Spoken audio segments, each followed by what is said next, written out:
kishindo cha awamu ya 6.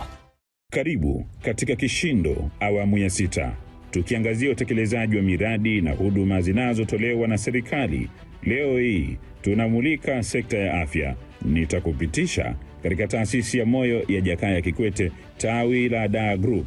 Mwenyeji wako ni Esero Mafuru, na kusifuatana nami mwanzo hadi mwisho wa kipindi hiki. Hiki ni kishindo cha awamu ya 6. Taasisi ya moyo ya Jakaya Kikwete, hospitali ya Dar Group, imeleta mapinduzi makubwa katika sekta ya afya, hususan magonjwa ya moyo.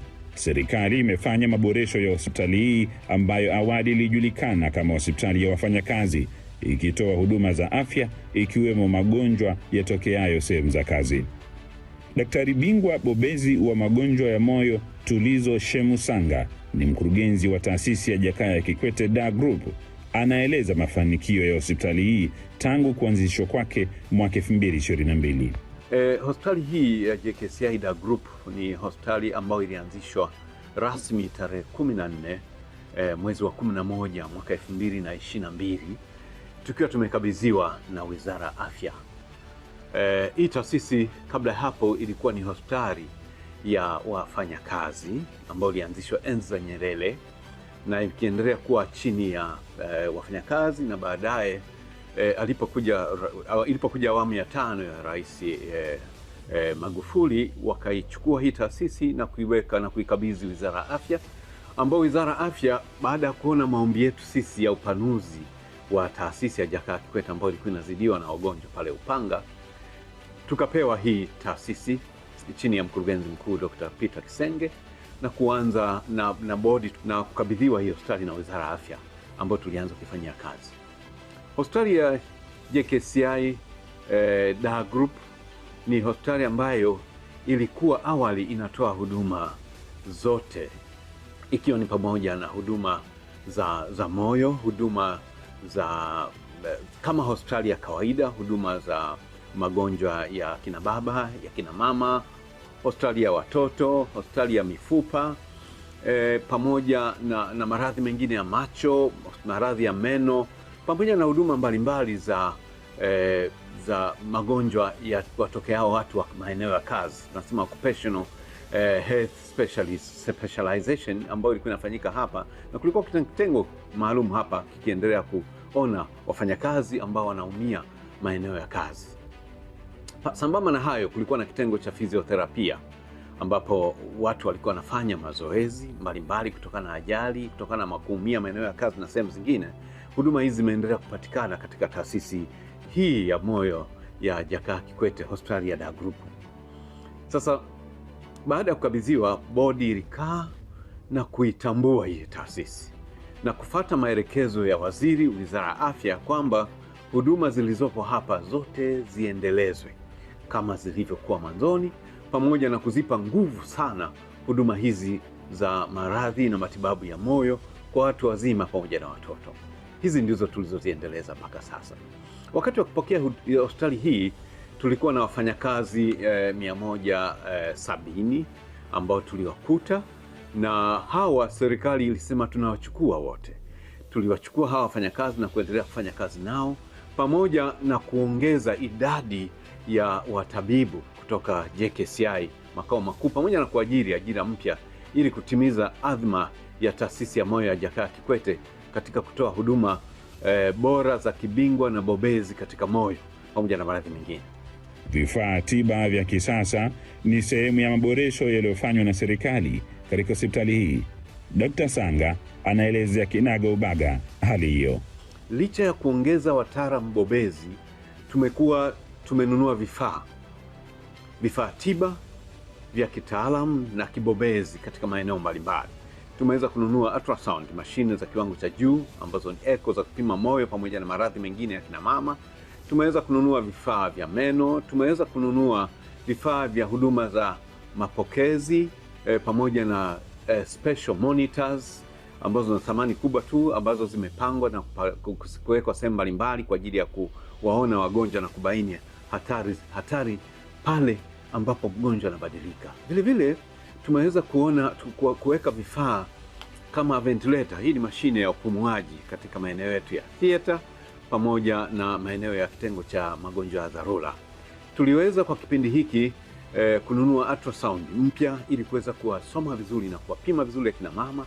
Tuweza kununua vifaa vya moyo vya kisasa vya kibobezi vya kuweza kupima ufanisi wa moyo kwa kiwango cha hali ya juu, pamoja na kupima maradhi ambayo yanaweza kutokana na mshtuko wa moyo na mshtuko wa damu wa mwili wa binadamu, ambayo vifaa hivi vyote vipo na vinaendelea kufanya kazi vizuri na vimeleta mafanikio makubwa sana katika taasisi hii katika hospitali hii ya Jakaya Kikwete, hospitali ya Dar Group. Sasa vifaa hivyo havikwenda hivyo tu, tumeweza kufanya ujenzi mbalimbali wa upanuzi wa huduma za hapa. Toka tumefika ni mwaka wa 3 sasa, tumeweza kujenga theater, eneo jipya la kufanyia upasuaji lenye vitanda viwili vikubwa ambavyo vinafanya upasuaji wa masaa 24 kwa sasa.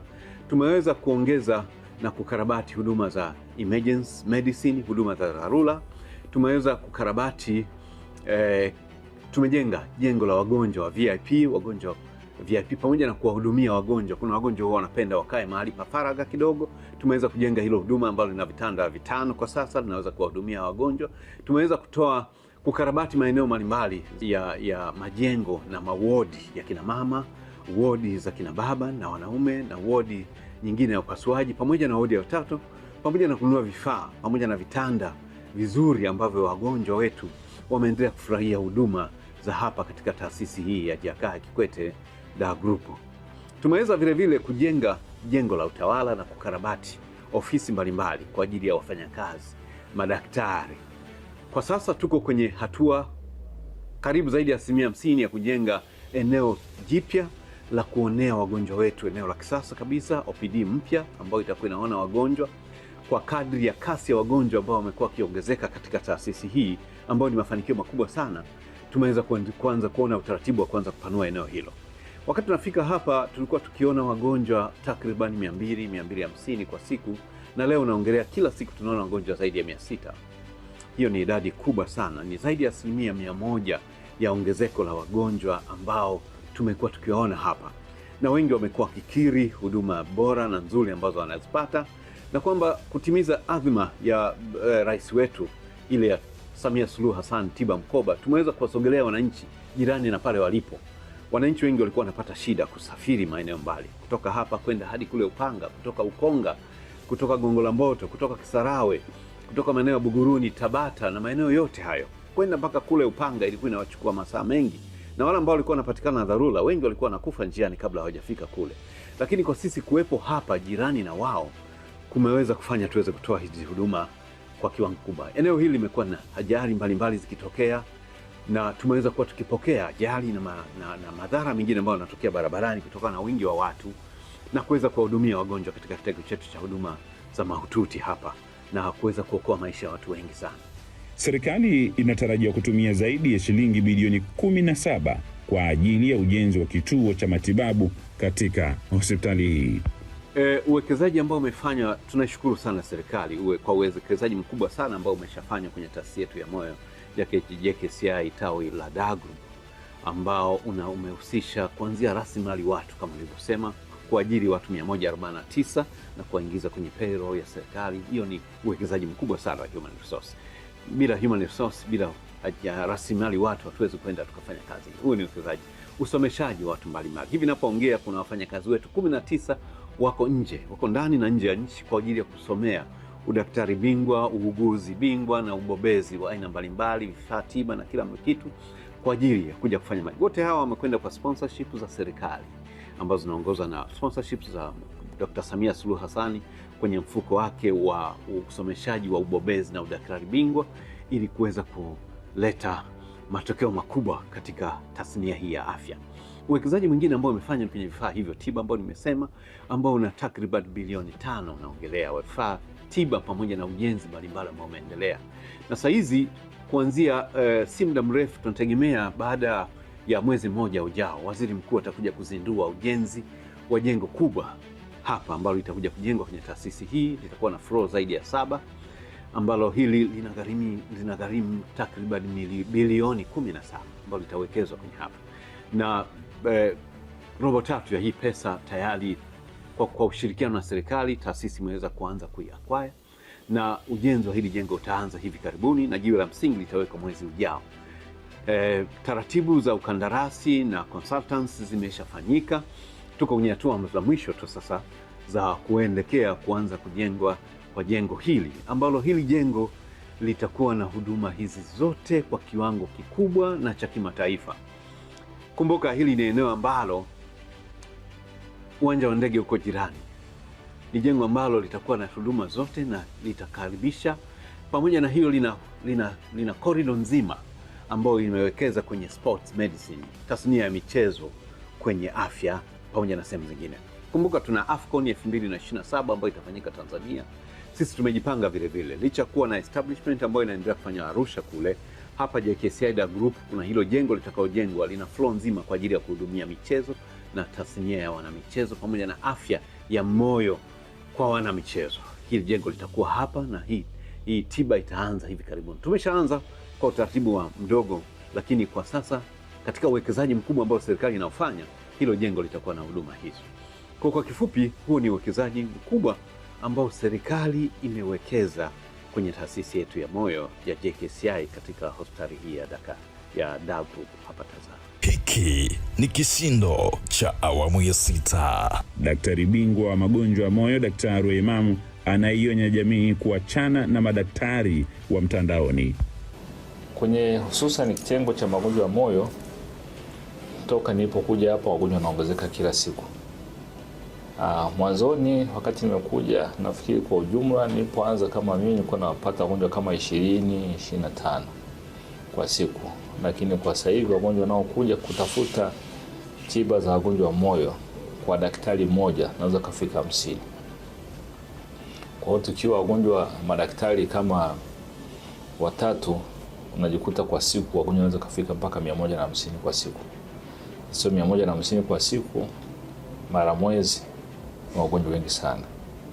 Kwa hiyo unajikuta kwa kota moja ambao ni miezi 3, tunaweza kuona wagonjwa mpaka 5,000 kwa mwezi kwa miezi 3. Kwa hiyo kwa ujumla huo ni mzigo mkubwa sana. Tunalemewa, tunachoka, lakini tunaenda nao. Na kwenye idara ya moyo tuna sehemu vitu vingi ambao tunatibu, lakini kikubwa sana tunatibu pressure. Pressure inaonekana naongoza almost 70-80 wagonjwa wanakuwa na pressure, lakini sio pressure ile ya kawaida. Ni pressure ambayo imeishaleta mabadiliko kwenye moyo wenyewe. Unakuta mishipa ya moyo imeanza kuziba, kuta za moyo zimetanuka, kuta za moyo zinaongezeka size, tunaita hypertrophic cardiomyopathy. Lakini mishipa ya moyo inakuwa imeshaanza kuziba, yani kwa upande wa moyo tu. Lakini ukienda ni wale wagonjwa wenye shida ya pressure, lakini figo zimeshaanza kuharibika, yani complication kubwa sana, figo zinaharibika. Lakini unakuta pia ameanza akiwa na pressure na ubongo umeshaanza kuathirika, anapata kiharusi. Kwa hiyo unaweza ukaona wagonjwa wengi wanakuja wakiwa na pressure, lakini pressure imeshakula viungo vingine. Lakini kingine ambacho ni kikubwa wanakuja nacho, wananchi wanapaswa kuelewa, huko kuna elimu nyingi sana za matumizi ya chumvi. Wagonjwa nao wanaanza kila siku hapa, chumvi zinakuwa zimeisha kwenye mwili. Wanaambiwa ukiwa na pressure usile chumvi. Chumvi zinaisha, tunawaraza kuwekea chumvi. Nao wanakuwa na stage ambayo ni mbaya, kwa sababu usipomwekea chumvi anaweza kafa. Na ukiweka kwa ovyo ovyo, ukaiweka labda kwa spidi kubwa, pia nakufa. Kwa hiyo hii ajara chumvi ya shilingi 200, hakimu namwekea dawa za kurekebisha chumvi inafika kama 100,000. Kwa sisi tukiambia mpunguze, sasa kuna jirani yake yeye anamwambia usile chumvi kabisa utakufa. Na kweli atakufa kweli, kwa sababu chumvi ikiisha moyo unasimama. Moyo ule ufanye kazi unategemea chumvi tunatumia kwa chakula. Kwa hiyo kuna tofauti ya kuacha chumvi na kuna tofauti ya kupunguza. Kwa hiyo sasa wagonjwa kwa upande mmoja tunawapa dawa za kutibu moyo, za kutibu pressure, ni kitu kile kile. Sana sana ikiwa na complication, moyo umepanuka au fanye kazi sana, just tuna twist dawa zetu, lakini zote ni kama zinafanana. Dar Group pia ni sehemu sahihi kwa huduma za wagonjwa wanaoumia sehemu za kazi. Katika hospitali yetu hii ya Dar Group tumebarikiwa sana kuwa katika eneo ambalo ni la kimkakati. Hospitali yetu hii imezungukwa na viwanda vingi sana. Ukianzia kuanzia huko Mandela, barabara ya Mandela, tuna viwanda vingi. Mwelekeo wa airport tuna viwanda vingi. Mandela na huko mwelekeo wa Chang'ombe ni viwanda. Kwa hiyo yote inajumuisha idadi kubwa sana ya viwanda ambavyo vinapata huduma hapa kwetu. Kitakwimu kwa mfano, kuanzia mwaka 2019 mpaka leo, mwaka 2019 tuliona idadi ya wagonjwa karibia 398. Lakini jinsi ambavyo miaka ilikuwa inazidi kwenda, wagonjwa walikuwa wakiendelea kuongezeka. Mwaka 2020 tulikuwa na wagonjwa 590. Tulivyokuja kuingia mwaka 2021 tulikuwa tuna wagonjwa zaidi ya 1049 ambao tuliwapatia huduma. Hawa wote wakiwa wamepata majeraha, magonjwa yanayotokana na kazi. Na nadhani huduma hii jinsi tulivyoiboresha ndivyo inavyosababisha tunaendelea kupata wagonjwa wengi zaidi. Kwa sababu mwaka uliofuata wa 2022 tulikuwa tuna idadi ya watu 1442. Kwa hiyo tunaweza ukaona kitaalamu hii tunaita ni an exponential increase. Yaani kila mwaka idadi inaendelea kuongezeka. Lakini pia ni jukumu la kitengo hiki kupita katika maeneo ya kazi mbalimbali. Hawa watu ambao wanakuwa wametufikia hatupendi waendelee kuumia. Basi tunapita, tunatoa elimu, kuelimisha namna bora ya kuzuia wao kuendelea kuumia na kupata magonjwa yanayosababishwa na kazi. Kwa hiyo napenda kutumia fursa hii kuwakaribisha sana Watanzania kwa ujumla, kwa sababu hii ni hospitali pekee ya serikali ambayo inatoa hizi huduma za afya na usalama mahala pa kazi. Kwa hiyo tunashawishi makampuni labda ya uchimbaji wa madini, tunashawishi wadau mbalimbali wa afya na usalama mahala pa kazi waweze kuja kuungana pamoja nasi. Tushirikiane katika kutoa mafunzo, tushirikiane katika tafiti za afya na usalama mahala pa kazi hapa nchini kwetu Tanzania bado si nyingi. Kwa hiyo pia huwa tuna ushirikiano na baadhi ya idara katika Chuo Kikuu cha Afya Shirikishi Muhimbili, ambapo nao tunashirikiana nao, wanatuelekeza namna ya kuweza kufanya tafiti ambazo zitasaidia huko kwenye jamii katika kutoa elimu ya masuala ya afya na usalama mahala pa kazi. Hivi sasa tuna tafiti tunaita ni Occupational Health Injury Survey, ambao tunakusanya taarifa kuhusiana na wafanyakazi wanaokuwa wanapata ajali zinazohusisha mikono. Mikono ndio part kubwa ya mfanyakazi unaotumika. Hata wewe ndugu mwandishi hapo unatumia mkono kushika kamera yako. Kwa hiyo mkono unapokuja kupata shida unaweza kukuzuia kufanya shughuli zinazoweza zikakuingizia kipato. Kwa ni jukumu, kwa sababu tunapozungumzia afya na usalama mahala pa kazi, tunazungumzia namna ambavyo wewe kama mfanyakazi unavyoweza ukaathiriwa na yale mazingira yako unaofanyia kazi. Lakini pale unapokuwa umeathiriwa, pia tunaangalia uhusiano uliopo kwamba ile shida unaoipata inaathiri vipi kazi yako. Kwa hiyo tunaangalia kwa Kiingereza sana the relationship between the work and the work environment, lakini tunaangalia how work affects you and how you affect the work. Kwa hiyo hii ni fursa adhimu na ya kipekee, na tuseme tu kwamba Taasisi ya Moyo ya Jakaya Kikwete kwa umahiri mkubwa ambao anaufanya mkurugenzi wetu Dr. Peter Kisenge, ameamua kwamba kitengo hiki kiboreshwe, kiendelee kutoa huduma ambazo zitakuwa na impact kwa jamii, kwa sababu Mheshimiwa Rais wa Jamhuri ya Muungano wa Tanzania Dr. Samia Suluhu Hassan anataka huduma hizi ziweze kufika kwa Watanzania. Kila Mtanzania akiguswa na huduma zinazotolewa katika hospitali hii, basi tutahakikisha kwamba taifa letu na nguvu kazi yetu ambayo inahitajika sana kwa maendeleo ya nchi, nguvu kazi itakuwa iko salama. Tunapokea wagonjwa wenye dharura mbalimbali, ikiwepo ajali. Kama mnavyofahamu, hapa ni Tazara, ni intersection ya barabara nyingi kutokea airport, kutokea Temeke, kutokea Ilala. Kwa hiyo tunapokea wagonjwa wengi wa ajali, na pia ni sehemu ambayo inazungukwa na viwanda. Tunapata ajali nyingi ambazo wagonjwa wamekuwa wameumia wakiwa makazini, mathalan wameumia mikono, miguu wakati wanapofanya kazi, pamoja na dharura mbalimbali za magonjwa ya ndani ikiwepo heart attack, ikiwepo malaria kali, wagonjwa wenye shida ya upumuaji, na tuna vifaa vyote vya kuweza kuwasaidia wagonjwa waweze kupumua vizuri. Na wagonjwa wengine tunakuwa tunawalaza hapa, tunaweza kuwapa huduma kwa hapa wenye shida ya upumuaji, tunaweza kuwasaidia wapumue vizuri. Vipimo ya moyo pia tunashirikiana na madaktari bingwa wa moyo kuwasaidia wagonjwa ambao wanapata changamoto za moyo. Wagonjwa wenye changamoto za wanahitaji upasuaji pia tuna vyumba vya upasuaji, watafanyia upasuaji. Lakini wale wenye changamoto kubwa, labda wameumia ubongo, tunawapa transfer kwenda kwenye hospitali kubwa ikiwepo Moi, ili waweze kusaidiwa kufanya vipimo vikubwa na kupata matibabu zaidi. Lakini wanakuwa wanaanzia hapa, tunawapa huduma za awali ili kuokoa maisha yao. Mifumo inatusaidia sana kuweza kupata vipimo kwa wakati. Kuna mifumo inatusaidia sana kupata communication pamoja na hospitali zilizopo jirani na hospitali kubwa za taifa ili kuweza kuwapokea wagonjwa waweze kusaidia. Mifumo inatusaidia pia kupata reference mbalimbali kwa ajili ya kuwasaidia wagonjwa wetu na kupata update mbalimbali kuweza kujua matibabu mapya na njia mpya na za kisasa za kuwahudumia wagonjwa wetu. Kwa hiyo inatusaidia sana pia na wagonjwa kuweza kufanya malipo ili kuweza kulipia service tunazozifanya.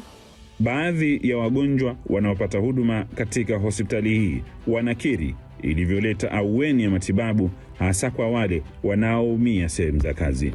Kupitia hospitali yetu ya Jakaya Kikwete tawi la Dar Group, wao wana linki na WCF na nikaendelea kupata matibabu mazuri katika ubora tangu mwaka 2024 mpaka hivi leo ninatibiwa kupitia huo mfuko.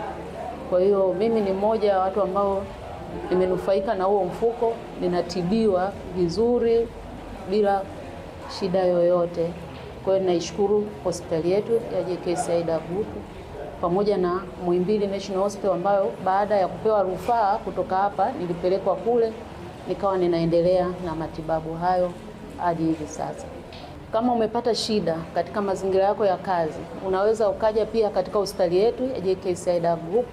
Ukifika hapa tunacho hicho kitengo, utakapojieleza utapelekwa kwenye kitengo husika cha Work Compensation Funds kupitia hapa Dar Group na utapata hayo matibabu. Kwa hiyo usifiche tatizo lako. Utakapokuja hapa kwetu useme kwamba tatizo nimelipata nikiwa kazini, nimepata 1, 2, 3 na hapa tutakupeleka kitengo sahihi na utapata hayo matibabu. Huduma za hospitali kwa mimi, sijui kwa wengine, kwa mimi nasema hapo vizuri kwa sababu nimekuja basi sijapoteza muda. Nimekuja haraka. Kama maana nilipokuja mara ya kwanza tu alitaka niende emergency, sema ngaambia emergency mimi kidonda changu yani sijashikwa ile sana, labda kinavuja damu. Ni vile tu kinavuja damu lakini damu ishakata. Kwa mimi huduma zenu, huduma za hospitali kwa mimi naona ni nzuri sana. Tiba yetu ya moyo kwa kweli ameweka vitu vizuri, mashine vizuri na dawa vizuri. Yaani mimi binafsi ingekosa hiyo sasa mimi nimeshakufa. Hospitali ya Dar yaani inasaidia vizuri sana. Inasaidia vizuri kwa kweli. Unaona wagonjwa wanaotembea usifiki moyo.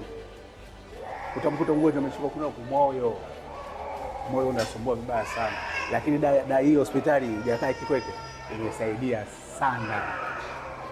Taasisi ya moyo ya Jakaya Kikwete hospitali ya Dar Group ni matokeo chanya ya uwekezaji na uboreshaji wa sekta ya afya unaofanywa na serikali ili kuhakikisha wananchi wanapata huduma bora za kibingwa. Kwa idara yetu ya maabara tunafanya vipimo mbalimbali kulingana na idara zetu tulizokuwa nazo. Tuna idara za parasitolojia, idara ya hematolojia, idara ya chemistry uhai, idara ya microbiolojia, lakini pia tuna idara ya hematolojia.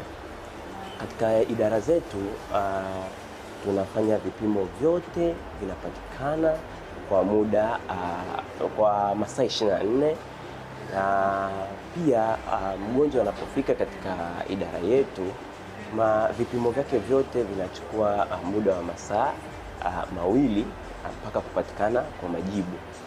Na sambamba na yote vile vipimo ambavyo vinahitaji muda wa ziada, huwa tuna notify mgonjwa kwamba vipimo vyako vitachukua zaidi ya siku kadhaa.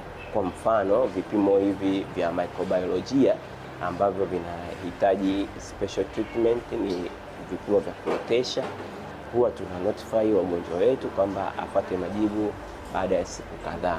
Hapa hospitalini kwetu katika taasisi ya moyo hii tunapofanya huduma, tunakutana na wagonjwa mbalimbali, ukizingatia kwamba hili ni eneo la mwisho. Mgonjwa anapomaliza matibabu na vipimo, kila kitu, anafikia hapa kwa ajili ya kukamilisha na kumaliza matibabu yake kwa ajili ya kwenda nyumbani. Na mgonjwa anapofika hospitalini anakusudia anapofika apate dawa, ili ndio anahakikisha matibabu yake yanakuwa yamekamilika. Tunatoa dawa kwa usahihi na bora, na tunatoa dawa zote. Wagonjwa tunahakikisha mimi mgonjwa hakosi dawa yoyote. Anapofika hapa lazima apate dawa ambayo anahusika nayo kutokana na vipimo na ugonjwa ambao amekutana nao. Anapata dawa kulingana na jinsi ambavyo anapaswa kupata, kwa maana ya dozi pamoja na namna ambavyo anaweza kutumia dawa vizuri.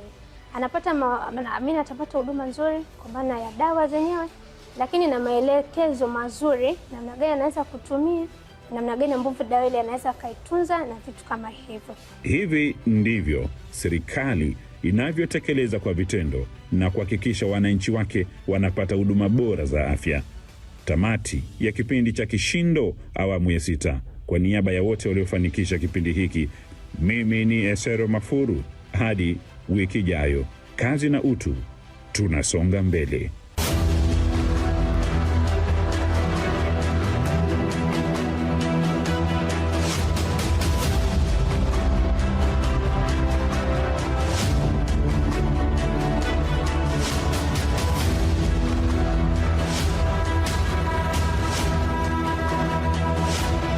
Hiki ni Kishindo cha awamu ya 6.